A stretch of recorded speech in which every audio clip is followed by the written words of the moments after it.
이인재 의원입니다. 저는 오늘 북핵 문제에 관해서 국방부 장관에게 그리고 통일정책의 몇 가지 문제에 대해서 통일부 장관에게 질의하고자 합니다. 쉬운 말로 간단 명료하게 질의하겠습니다. 장관께서도 간단 명료하게 답변해 주시면 좋겠습니다. 국방부 장관 나오시죠.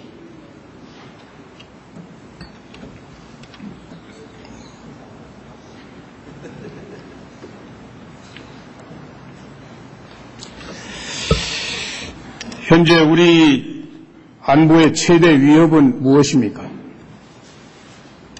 예, 우리 어떻게 보면 북한의 핵 미사일과 같은 비대칭 전력이 상당히 심각한 위협이고, 물론 정규전 위협도 있습니다만은 또 지금 우리가 얘기하는 침투국지도와 같은 그와 같은 위협도 계속 점증하고 있다고 판단하고 있습니다.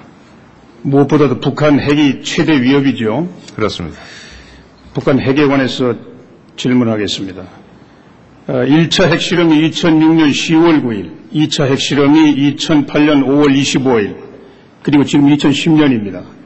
3차 핵실험이 임박했다는 보도가 나오고 있는데, 보도가 없더라도 3차 핵실험이 임박했다는 걸 저 같은 사람도 느끼고 있습니다.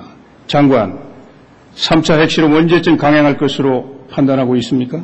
지금 존경하는 이인재 의원님 말씀하신 대로 한 2년 터울로 있다면은 금년이 그런 해가 될 수가 있습니다만은 현재 저희는 북한 지역에 대해서 그런 면에서 사사치 첩보를 획득하기 노력을 하고 있습니다. 현재는 아직까지는 3차 핵실험의 가능성은 지금 있다고 판단하고 있습니다만 아직까지는 아주 명확한 징후는 나타나지 않고 있습니다. 지난번 보도는 부정확한 것입니까? 그것은 저희가 좀 더 상세한 걸 보고 있는데 아직 그만큼 정확하지는 않습니다. 조금 더 지켜볼 필요가 있습니다. 이렇게 질문하죠. 1차, 2차 핵실험 때 사전에 알고 있었습니까?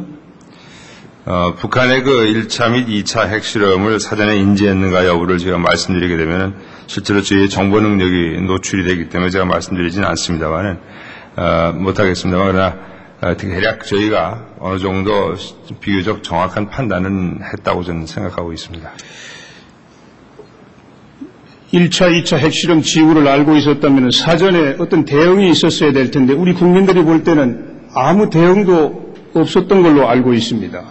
예. 아니 이 핵실험이라고 하는 이 중대한 도발에 맞서서 대한민국 국방부가 어떤 행동도 보여주지 못했는데 사전에 알고 있었던 것처럼 이야기하는데 어떻게 된 것인가요? 예, 저희가 그 핵실험 상태에 대한 정보나 이런 감시 태세를 강화하고 저희 자체에 대해서 그거에 대한 추가적인 징후를 확보하는 노력은 있습니다. 물론 정확하게 제가 말씀드린 대로 아주 정확하게 언제 어느 순간에 한다 이렇게까지 정확하게 판단을 할 수가 없습니다만은 개략적인 판단은 충분히 하고 있었습니다.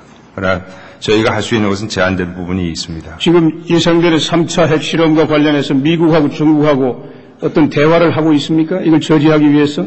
예, 지금 저희는 미국과 또 중국과 긴밀히 협조하고 있습니다. 특히 이 3차 핵실험이라는 것은 대한민국 안보에 대해서도 심각한 위협이지만은 또 한편으로 동아시아나 동북아에 대한 위협이기 때문에 저희가 6자회담 당사국가 간의 협의하는 망을 통해서 또 유엔의 유엔 안보리의 결의안 같은 걸 통해서 북한에 대한 북한이 이런 핵실험에 대한 정면 도전이 되기 때문에 저희는 이런 면에서 미국 및 중국과 긴밀히 협의하면서 대책을 강구하려고 노력하고 있습니다. 장관님 말씀하신 대로 북한이 핵을 보유하고 실전 배치하는 상황은 우리 안보를 위협하는 치명적인 도발이자 또 우리 민족이 평화롭게 통일을 해야 되는데 분단을 고착화시킬지도 모르는 장애물이 분명합니다. 다시 한번 질문하죠. 북한 핵무기 개발 지금 어디까지 와 있습니까? 운반 수단은 또 무엇입니까? 예, 북한의 그 핵무기는 지금 언론에도 많이 나왔습니다만은 바로 무기화가 가능한 한 40여 킬로그램 정도의 플루토늄을 보유하고 있는 것이 판단을 하고 있습니다. 또한 핵무기를 운반하는 수단으로서는 탄도미사일이 가능하고 이걸 하기 위해서 북한은 보다 핵무기를 소형화하는 쪽으로 지속 추진하고 있는 것으로 지금 판단하고 있습니다. 그러니까 두 번 핵실험할 때 핵폭탄을 2개 만들었던 건 분명한 것이고 그렇습니다. 그 외에 지금 3차 핵실험을 위해서 또 만들고 있겠지만은 지금 사용하기 위해서 만들어 놓은 폭탄이 있습니까? 그것까지는 지금 어느 누구도 정확하게 얘기하기는 좀 제한됩니다만은 있는 것으로 판단을 하고 있습니다. 운반 수단은 무엇이 있는가요? 지금 말씀드린 것처럼 탄도미사일을 지금 북한은 개발을 많이 여러 가지를 하고 있기 때문에 탄도미사일이 아주 유용한 운반수로 활용될 수 있고 그거 외에 수송기가 운용될 수는 있습니다. 지금 북한은 이 플루토늄 추출, 그 폐연료병 재처리를 위한 플루토늄 추출 말고 우라늄 농축 프로그램도 가동하고 있다고 그러는데 그 부분 확인을 하고 있습니까? 예, 그 부분은 과거 작년 4월에 북한 외무성 대변인의 성명에서 나왔습니다만은 그러한 그 우라늄 농축 방법에 의한 핵 무기화하는 노력도 진행되어 있는 걸 알고 있고 또 그건 충분히 할 수 있는 일이라고 판단하고 있습니다. 북한은 또 최근에 핵 분열 기술뿐만 아니라 핵 융합 기술도 완성했다고 이렇게 큰 소리를 치고 있는데 예. 이건 어느 정도 사실인가요? 이 부분에 대해서는 명확하게 확인된 첩보는 제한됩니다. 그러나 핵 융합과 관련해서는 기초적인 수준의 연구는 충분히 시작했으리라고 판단하고 있습니다. 중국이 핵실험 몇 번 하고 핵 융합 수소폭탄을 만들었습니까? 그건 제가 정확한 숫자는 한번 나중에 확인해서 별도 보고 드리겠습니다. 제가 지금 숫자를 가지고 있지는 않습니다. 핵 분열 원자 폭탄에 비해서 핵 융합 수소폭탄은 100배 이상 성능이 강력하죠. 그렇습니다. 그러나 그 대신 그 능력은 그건 맞습니다만은 북한이 지금 핵 융합 기술까지 완성했다고 큰 소리 치고 있는 실정입니다. 장관이 뭘 정확하게 파악을 하셔야지 뭘 답변이 그렇게 하시면 어떻게 합니까? 이 생사에 관한 문제 아닙니까? 그렇습니다. 그리고 이 3차 핵실험은 이 3차 핵실험을 만일 하고 난다면 예. 그 다음엔 핵을 소형 경량화 한다든지 해가지고 바로 실전 배치하는 이런 중대한 분수령이 아닙니까? 예, 핵실험의 횟수를 몇 번 하게 되면은 그 핵장치가 완성되느냐 또 실전 배치가 가능하냐 하는 것은 쉽게 판단할 수 있는 사안은 아닙니다. 그러나 핵실험을 빈도를 높여가면 갈수록 보다 더 완성된 핵으로 가는 것은 맞습니다. 현재 실전 배치하지 않은 것은 거의 확실합니까? 현재 그렇게 판단을 하고 있습니다만 그것은 정확하게 얘기하기는 그런데 3차 핵실험을 하고 나면 실전 배치까지 갈 수 있다고 이렇게 우려하는 것이죠. 예, 그러니까 아무래도 핵장치가 자꾸 완성도가 높아지는 거기 때문에 그리 가능하다고 판단합니다. 그럼 만일 3차 핵실험을 하고 실전 배치가 끝나고 나면 우리 안보는 어떻게 됩니까? 예, 물론 지금 의원님 말씀하신 대로 물론 그 배치가 될 것이냐는 좀 더 지켜봐야 하겠습니다만은 그만큼 더 안보가 취약해지는 것은 맞습니다. 취약해지는 정도가 아니라 결정적으로 우리 안보가 무너지는 거 아닙니까? 우리 군대 사기가 어떻게 되겠어요? 예, 우리 군의 사기가 유지가 될 수 있습니까? 장관으로서 한번 책임 있게 답변을 해보세요. 예, 물론 지금 말씀하신 대로 북한이 핵을 가지고 있고 우리는 핵을 갖고 있지 않다 하면은 그게 상당히 우리 장병들한테 위협을 주는 것은 맞습니다. 그러나 저희는 지금 미국과의 협의를 통해서 미국이 제공하는 그 확장 억제 수단에 의한 제안을 하고 있고 또 저희 군은 군 자체대로 그 WMD를 찾아낼 수 있는 탐지 능력, 그다음에 타격 능력, 요격 능력, 또 사후 관리 능력 이런 것들을 통해서 그에 대한 어떤 위협에 대한 대비책을 강구하고 있습니다. 물론 이것이 완벽하게 전 국토를 지킬 수 있는 데는 제한이 됩니다만은 그런 면에서는 저희가 계속적으로 능력을 키워나가고 있습니다. 이 미사일 방어 체제, 예. 미실 디펜스 이거 가지고 북한 핵을 막을 수 없잖아요. 중심이 너무 짧기 때문에. 그렇습니다. 그래서 그렇죠? 지금 네, 됐습니다. 예. 긴 이야기 하지 마시고. 예. 그다음에 미국의 핵 우산 이야기 하시는데 그건 사후적인 이야기고 북한이 지금 정상적인 국가로서 다른 핵 보유국들과 같은 위치에서 이 핵을 보유하려고 하는 것이 아니지 않습니까? 예. 그 다음에 질문을 하죠. 예. 이 원자폭탄 지금까지 2번밖에 사용되지 않았어요. 그렇습니다. 히로시마하고 나가사키. 예. 히로시마 나가사키 도시 인구의 3분의 1이 바로 죽었습니다. 그렇습니다. 핵무기는 전투원을 죽이기 위해서 또 전력을 향해서 쓰려고 고안된 무기가 아닙니다. 이거는 무차별적으로 다 죽이려고 만든 무기 아닙니까? 예. 그렇습니다. 그러니까 이건 군사 무기라기보다는 완전히 정치적인 무기예요. 예. 동의하시죠? 예, 그렇습니다.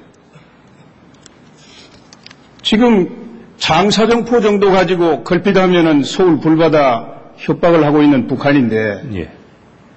이 핵가방을 들고 있게 되면은 그것도 이제 뭐 20대 후계자가 그 핵가방을 들고 있게 된다면 이거 우리 군의 사기는 물론이고 우리 국민들 정신적으로 얼마나 큰 혼란을 겪게 되겠어요. 그렇기 때문에 제가 장관에게 말씀드립니다. 예. 이 3차 핵실험은 어떤 일이 있더라도 막아내야 되는 거 아닙니까? 예, 저희도 북한이 앞으로 추가적인 핵실험을 하지 못하도록 하기 위해서 미국 및 중국 또는 많은 국제사회와 긴밀히 협의해 나가고 있습니다. 며칠 전 민주당 대표께서 이 자리에서 연설했어요. 제가 간단히 읽어드리겠습니다. 북한 핵 문제는 하루라도 빨리 해결해야 합니다. 북한이 핵을 작고 가볍게 소형 경량화에 성공하면 문제는 더욱 심각해집니다. 민주당은 북한에게 분명히 경고합니다. 3차 핵실험을 해서는 절대 안 됩니다. 전 세계가 결코 용납하지 않을 것입니다. 북한에 대해서 비교적 유화적인 이런 정책을 추구하는 야당도 북한 3차 핵실험 절대 용납 못한다고 선언했어요.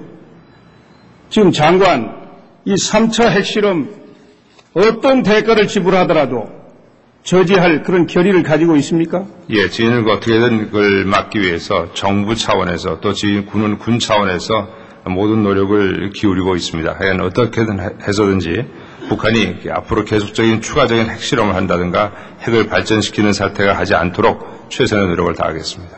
다시 한번 확인하겠습니다. 북한이 핵을 개발을 완료해가지고 실전 배치하는 상황이 되면 우리 안보는 누구도 장담할 수 없습니다. 그로 인한 우리 사회의 혼란 누구도 책임질 수 없어요. 반드시 막아내야 됩니다. 지금까지 미국이나 중국이나 이런 국제사회에 많이 의존을 해온 게 사실 아닙니까? 미국이나 중국이 결정적으로 북한의 핵 보유 막기 위해서 어떤 대가라도 지불할 그런 나라 아니지 않습니까? 장관 어떻게 판단하십니까? 그러나 중국도 북한의 핵이라는 것은 한반도만의 문제가 아니라 동북아 전체에 대한 영향을 주는 상황이라고 생각합니다. 그래서 이거에 대해서는 저희도 지금 중국 측과도 긴밀히 협의하고 또 미국과의 긴밀한 협조를 통해서 여러 가지 그 대응 수단을 강구를 하고 있습니다. 중국과 미국 의존하지 말고 예.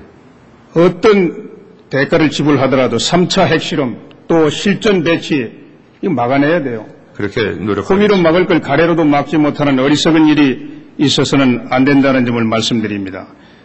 알겠습니다. 1962년 미국 그 쿠바 핵미사일 위기 알고 계시죠? 예. 알고 그때 있습니다. 케네디 대통령이 비상한 결단을 해가지고 이 위기를 타개한 예. 경험 알고 계시죠? 예, 잘 알고 있습니다. 어떤 교훈을 얻고 계십니까? 잘 아시는 것입니다만 그 중요한 것은 위기 관리의 상태에서의 의사결정이 아주 신속하고 단호하게 이루어져야 할 것으로 판단을 하고 또 적에 대한 명확한 정보, 그다음에 그것을 발견해서 찾았을 때 타격할 수 있는 정밀한 타격 수단 이런 것들을 전부 갖추고서 그러고 있을 때만이 그러한 어떤 조치가 가능하다고 판단합니다. 북한 핵 위기가 수년에 떠오른 게 1994년입니다. 16년 됐어요. 예. 16년 동안 상황이 이렇게 악화되는 동안 우리 대통령들께서 제대로 대처를 못하신 거예요. 제 1차적인 책임이 국방부에 있다고 생각합니다. 그렇습니다. 국방부가 보좌를 잘못한 거예요. 이 케네디 대통령이 1960년 쿠바 미사일 위기를 해결할 때 그 결단력, 그것이 가능할 수 있는 보좌를 꼭 해주시기 바랍니다. 그렇게 하겠습니다. 네, 들어가시죠. 알겠습니다.